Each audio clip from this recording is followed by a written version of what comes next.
नमस्कार, राज की बात में आपका स्वागत है।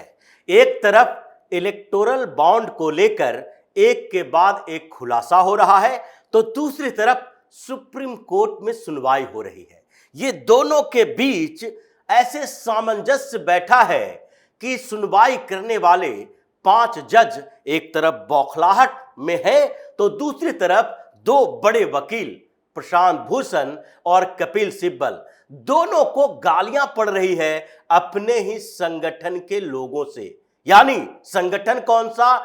Anti Modi alliance. ये जो मोदी विरोधी संगठन है, जो देश के साथ खिलवाड़ करने के लिए, भ्रष्टाचारियों पर पर्दा डालने के लिए बने हैं, इन लोगों ने अब प्रशांत भूषण और कपिल सिब्बल दोनों की बखिया उधेड़ दी है। जबकि सुप्रीम कोर्ट के 5 जज बार बार ये सवाल उठा रहे हैं, कुछ भी छिपा नहीं रहना चाहिए। अब छिपा हुआ क्या है? एसबीआई से बार बार सवाल कर रहे हैं, कुछ भी छिपा हुआ नहीं रहना चाहिए। सारा का सारा डाटा आप इलेक्शन कमीशन को दें और इलेक्शन कमीशन उस डाटे को सार्वजनिक करे।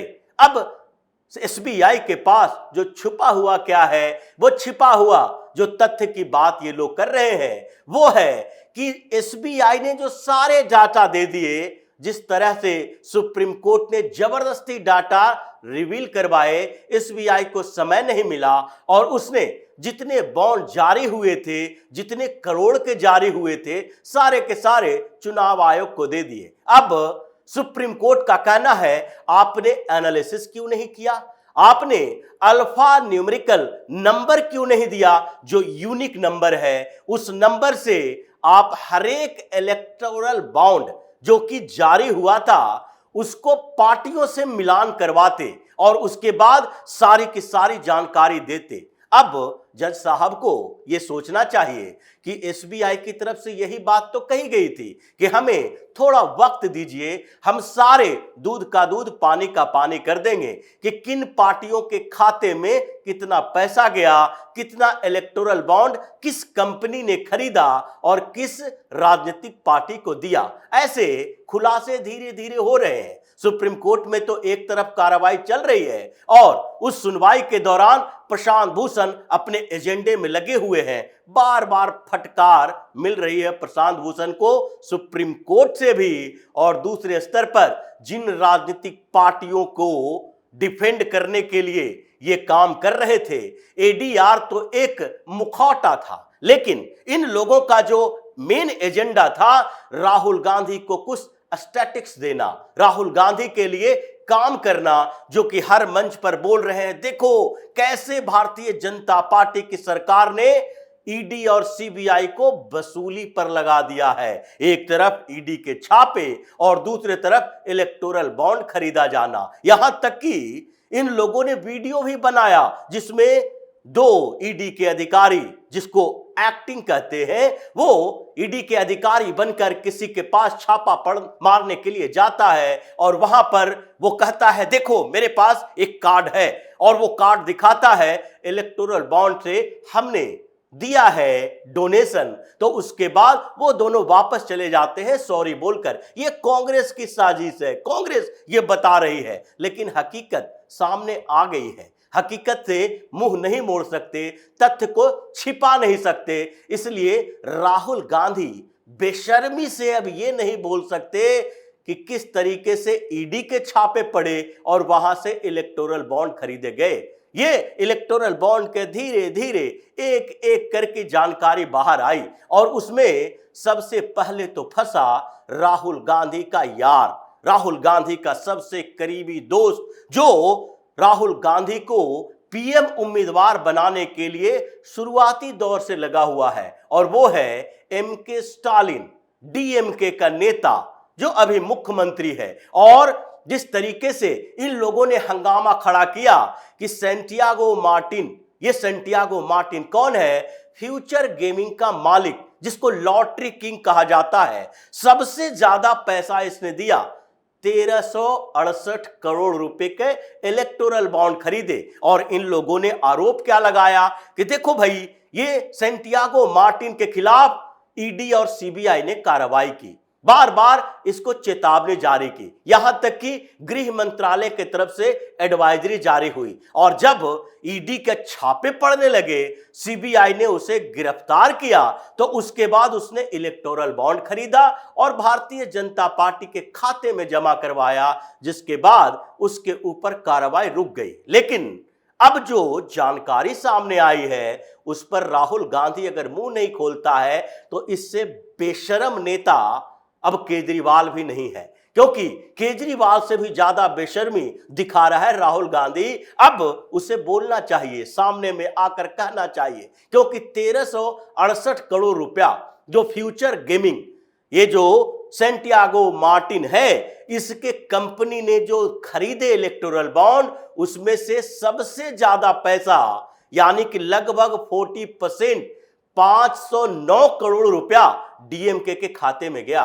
509 करोड़ रुपया ये डीएमके के खाते में गया है और अभी दूसरा पार्टनर का आना बाकी है, क्योंकि जब होम मिनिस्ट्री से एडवाइजरी जारी की गई थी स्टेट्स लेवल पर, तो उसमें पश्चिम बंगाल का नाम था और ममता बनर्जी की सरकार को भी केंद्रीय गृह मंत्रालय की तरफ से कहा गया था कि देखिए ये जो लॉटरी वाला है वो पश्चिम बंगाल में इलीगल होने के बावजूद भी बैकडोर से लॉटरी चला रहा है, ये करोड़ों का चूना लगा रहा है। लेकिन पश्चिम बंगाल की सरकार सोई रही, वहां के प्रिंटिंग प्रेस में लॉटरी छपते रहे, बिकते रहे और करोड़ों अरबों का कारोबार वैसे ही होता रहा जैसे छत्तीसगढ़ में भूपेश बघेल की सरकार ने महादेव ऐप को लॉटरी बेचने की परमिशन दे रखी थी, वसूली करता था।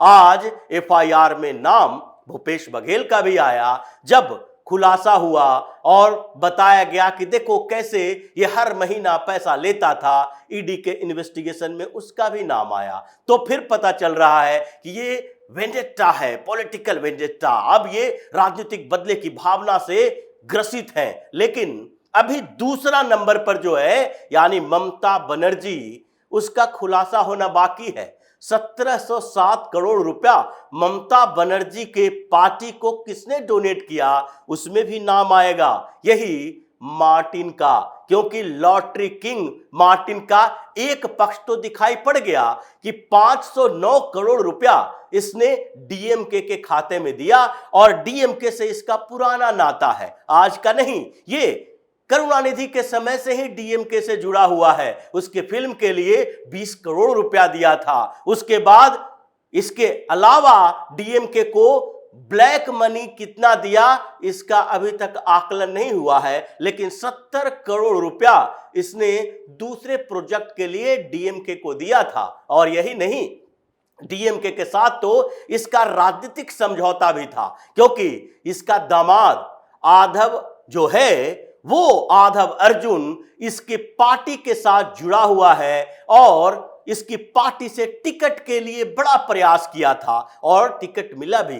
लेकिन स्थितियां ये है कि डीएमके के बारे में राहुल गांधी चुप है, ये नहीं बता रहे कि 509 करोड़ रुपया यानी कि एक कंपनी जो सबसे ज्यादा इलेक्टोरल बॉन्ड खरीदी है उसका 40% एक पार्टी को जाता है। और वो पार्टी कौन है? राहुल गांधी की पार्टी का पार्टनर, डीएमके की सरकार, तमिलनाडु में कांग्रेस सहयोगी पार्टी। लेकिन दूसरी तरफ जो आरोप लगा रहे थे भारतीय जनता पार्टी के ऊपर, उसकी स्थितियों को देखिए। केंद्र सरकार ने ईडी और सीबीआई का इस्तेमाल तो किया, लेकिन electoral bond Bharatiya Janata party के खाते में नहीं गया, क्योंकि भारतीय जनता पार्टी की सरकार ने उनके खिलाफ कार्रवाई की। केंद्रीय गृह मंत्रालय के तरफ से इन सारे स्टेट को दिशा निर्देश जारी किए गए, उसके सिक्किम लॉटरी के ऊपर बैन लगाया गया और फिर सेंटियागो के घर पर छापेमारी हुई। और छापेमारी केवल नहीं हुई, एक बार जब 2020 में छापेमारी हुई तो 249 करोड़ की प्रॉपर्टी इसकी अटैच की गई, ईडी ने अटैच की। उसके बाद 2022 में फिर से छापेमारी हुई तो 457 करोड़ की प्रॉपर्टी इसकी अटैच की गई। मतलब भारतीय जनता पार्टी की सरकार ने तो इसके खिलाफ जो कार्रवाई की, इससे सेंटियागो मार्टिनो को लगभग 700 करोड़ रुपए की प्रॉपर्टी चली गई हाथ से। लेकिन तुमने क्या किया? क्योंकि पश्चिम बंगाल में अभी जो डाटा आएगा यह लगभग तय माना जा रहा है कि सबसे ज्यादा डोनेशन सैंटियागो मार्टिनो ने दिया था, क्योंकि वो कोलकाता में काफी लंबा समय बिताया, वहां से लॉटरी बेचा और वहां की सरकार इसके सहयोग में रही। इससे पहले भी लॉटरी घोटाला पश्चिम बंगाल में पकड़ा गया है, जिसमें ब्लैक मनी को व्हाइट मनी करने की बात सामने आई थी जब ईडी ने जांच पड़ताल शुरू की। अब दूसरी बात यह भी है कि अलग अलग पार्टियां, चाहे जितनी भी पार्टियां हैं, रीजनल पार्टियां, जिसके लिए अमित शाह ने बार बार कहा कि भारतीय जनता पार्टी अगर 8,000 करोड़ रुपए का इलेक्टोरल बॉन्ड लेती है तो उसके अलावा दूसरी पार्टियां तो है, और जो बचे हुए 12,000 करोड़ का इलेक्टोरल बॉन्ड है जो अभी तक की स्थिति है, उससे पहले अगर देखा जाए तो 6,000 करोड़ भारतीय जनता पार्टी के हाथ में गया और 20,000 करोड़ में से 14,000 करोड़ इन लोगों के हाथों में गया होगा। लेकिन ये 14,000 करोड़ रुपया इन विपक्षी पार्टियों को मिला, ये कैसे संभव है कि एक स्टेट की राजनीति करने वाली पार्टी को 1,700 करोड़ मिल रहा है? यहां तक कि कांग्रेस, जिसकी स्थिति इतनी कमजोर है कि नॉर्थ इंडिया के किसी भी स्टेट में कांग्रेस के लिए अब सरवाइव करना मुश्किल है। अगर देखा जाए, बिहार में 1 सीट, पश्चिम बंगाल में 2 सीट, उत्तर प्रदेश जैसे राज्य में 1 सीट और मध्य प्रदेश में 1 सीट, हरियाणा में खाता नहीं खुला हुआ है, हिमाचल और राजस्थान में खाता नहीं खुला, गुजरात में खाता नहीं खुला, दिल्ली में खाता नहीं खुला।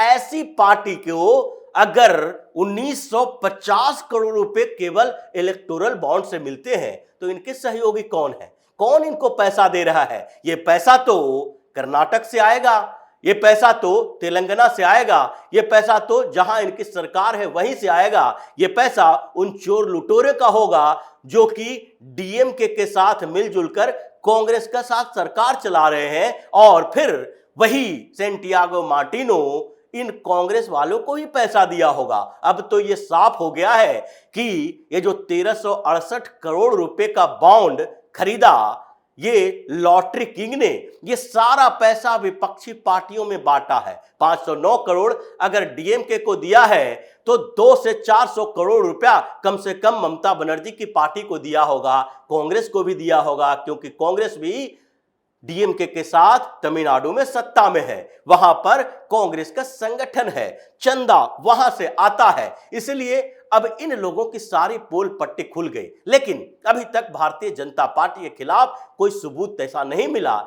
जिससे कि ये इनको ऐसे दबोच सके, क्योंकि दूसरी जो बड़ी डोनर कंपनी है मेगा एनर्जी, वो भी साउथ इंडियन कंपनी है, 823 करोड़ रुपया उसने डोनेट किया, लेकिन उसके जो कुछ इलेक्टोरल बॉन्ड के रिडम्पशन के खुलासे हुए हैं उसमें भी उसने जनता दल सेकुलर को दिया, टीआरएस को दिया, यानी कि अभी जो बीआरएस बन चुकी है केसीआर की पार्टी, उस पार्टी को दिया। और वो पार्टी भी छोटी मोटी पार्टी नहीं है, उसके पास भी 1,400 करोड़ रुपए का इलेक्टोरल बॉन्ड है। और ये छोटे से राज्य की छोटी पार्टी ये कहां से इतने इतने पैसे लाए? क्योंकि ये जो दूसरे नंबर का डोनर है हैदराबाद बेस्ड कंपनी है और इसने सबसे ज्यादा पैसा बीआरएस को ही दिया है। इसलिए ये सारे के सारे पार्टियां एक्सपोज हो चुकी है। और सुप्रीम कोर्ट में सुनवाई के दौरान प्रशांत भूषण, कपिल सिब्बल जैसे वकील बार बार चिल्ला रहे हैं कि अभी भी एसबीआई कुछ डाटा है जो रिवील नहीं कर रही है। कांग्रेस को लेकर तो ये एग्रेसिव नहीं होंगे, लेकिन भारतीय जनता पार्टी के डोनर की लिस्ट मांग रहे हैं। अरे भाई, डोनर की लिस्ट 6,000 करोड़ का, अगर किसी बड़ी बड़ी कंपनियों का डोनेशन नहीं मिला है, इसका मतलब कि सामान्य मिडिल क्लास से ऊपर के लोग अगर 1,000 से 1 करोड़ तक का ये जो इलेक्टोरल बॉन्ड जारी हुआ, जिसमें कहा जा रहा है कि 22,257 इलेक्टोरल बॉन्ड जारी हुए, उसमें से कई ऐसे हैं जो 1 करोड़, 2 करोड़, 5 करोड़, 1.5 करोड़ के हैं, और उसमें से ये सामान्य जो बीच बीच की कंपनियां जो सपोर्ट करती है, बीच बीच के लोग जो सपोर्ट करते हैं, कुछ पैसे कमाते हैं, उसमें से 1,000 से 1 करोड़ के बीच के कई बॉन्ड खरीदे हैं, उसने भी डोनेट किया भारतीय जनता पार्टी को। और वो सारे के सारे डाटा आ भी जाएंगे तो तुम उस व्यक्ति को, उसको क्या कहोगे कि उसको क्या अनड्यू प्रॉफिट दिया गया है। ये सारा इलेक्टोरल बॉन्ड को लेकर इन लोगों की जितनी बड़ी कॉन्स्पिरेसी थी फेल होती दिख रही है। इसलिए सुप्रीम कोर्ट में हंगामा चल रहा है। सुनवाई के दौरान एसबीआई पर दबाव डाला जा रहा है, टिप्पणियां की जा रही है कि किसी तरीके से यह साबित हो कि गवर्नमेंट है जो इस डाटा को छिपाने की कोशिश कर रही है। एसबीआई के तरफ से जो वकील हरीश साल्वे हैं, उनसे भी जज साहब बोलते हैं कि आप ये समझ लीजिए आप किसी पॉलिटिकल पार्टी के तरफ से नहीं है बल्कि एसबीआई के तरफ से है, इसलिए एसबीआई के तरफ वाले जो भी तर्क हो वही रखें, पॉलिटिकल पार्टी की तरफ बात न करें। ये 5 जज कौन है? सीजेआई डीवाई चंद्रचूड़, दूसरे बीआर गवई, संजीव खन्ना, ये सारे के सारे जो जज साहब हैं इनके पुराने फैसले भी देख सकते हैं। उसमें जेवी पारदीवाला भी है, जस्टिस मनोज मिश्रा भी है। ये सारे के सारे जितने फैसलों में हैं उनकी लिस्ट निकालेंगे, पता चलेगा। क्योंकि चंद्रचूड़ साहब का बेटा भी अब मैदान में आ गया है, वो भी बड़ा एडवोकेट है और इस समय वो प्रिंट के एक कॉन्क्लेव में भाग ले रहा था और वहां पर सीए के खिलाफ ऐसी बातें किया है अभिनव चंद्रचूड़ ने, जिससे कि सोशल मीडिया पर यह बात चलने लगी है कि पहले दादाजी जज बने, उसके बाद पिताजी जज बने, अब बेटा भी जजशिप की तैयारी कर रहा है। वकील तो बड़ा नहीं बन पाएगा, लेकिन जिस तरीके से कॉन्स्टिट्यूशन को तोड़ मरोड़ के पेश करके स्टैनफोर्ड और ऑक्सफोर्ड यूनिवर्सिटी से पढ़ के आया है और अमेरिका से भारत की तुलना कर करके भारत को नीचा दिखाने की कोशिश कर रहा है, यही तो आधार है एक कॉलेजियम के जजों को नियुक्त करने का। जो स्थितियां चल रही है उसमें अभी खुलासा होना बाकी है। 21 तारीख को फिर से सुनवाई होगी, फिर नए खुलासे होंगे और अभी विपक्षी पार्टियों के जिस तरीके से चीथड़े उड़े हैं उससे तो इलेक्टोरल बॉन्ड का नाम लेने से इन लोगों को बचना चाहिए। बेशर्मी की सीमा पार करने वाले इन नेताओं को अब सोचना चाहिए कि अब क्या बचा है उजागर होने के लिए। इनके सारे कुकृत्य सामने आ चुके हैं। तो इसी तरह की खबरों के साथ फिर से हाजिर होंगे, तब तक के लिए बने रहिए हमारे साथ और देते रहिए हमें सहयोग, ताकि इसी तरह की खबर हम आपके लिए लाते रहें। धन्यवाद।